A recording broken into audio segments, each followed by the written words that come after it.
Okay, for this example, what we're going to be doing is we're going to be simplifying a to the negative first plus 2b to the negative first all over the sum of 2b plus 4a.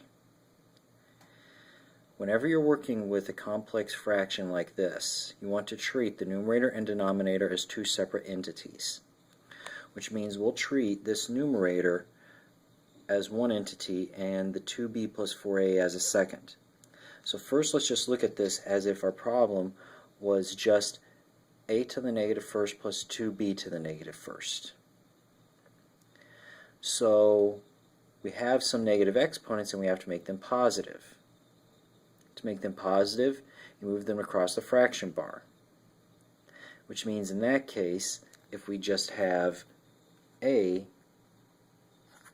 to the negative first plus 2b to the negative first, that's going to equal 1 over a plus 2 over b. Now the b is the only one which moves because it's the only one with a negative exponent. The 2 does not have a negative exponent, so we do not need to move it. So we have now all of that over 2b plus 4a. Now, in order to add these fractions, we need a common denominator. Well, the common denominator is ab. So this one we need to multiply by a over a, and this one by b over b,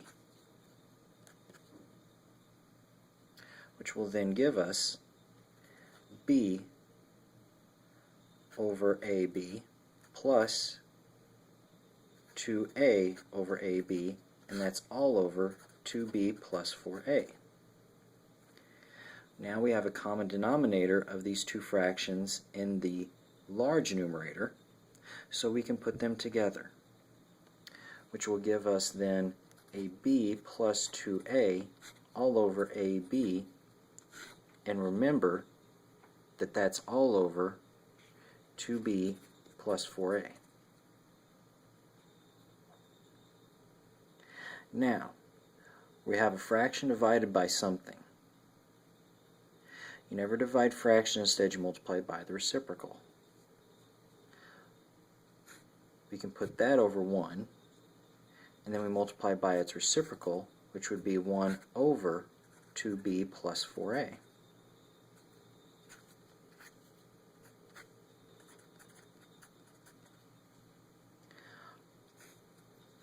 That divides out, and now when we multiply those, we have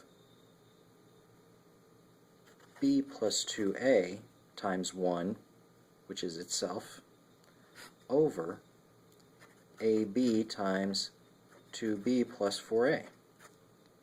Now before we call this our answer, do we have a greatest common factor in the denominator? Yes. It's 2. So we need to divide out that 2.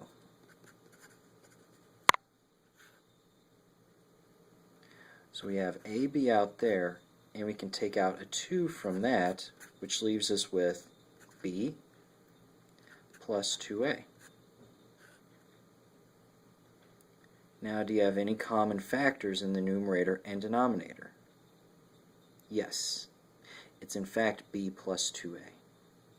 So we can divide out that factor, which leaves us then with a 1 over 2ab.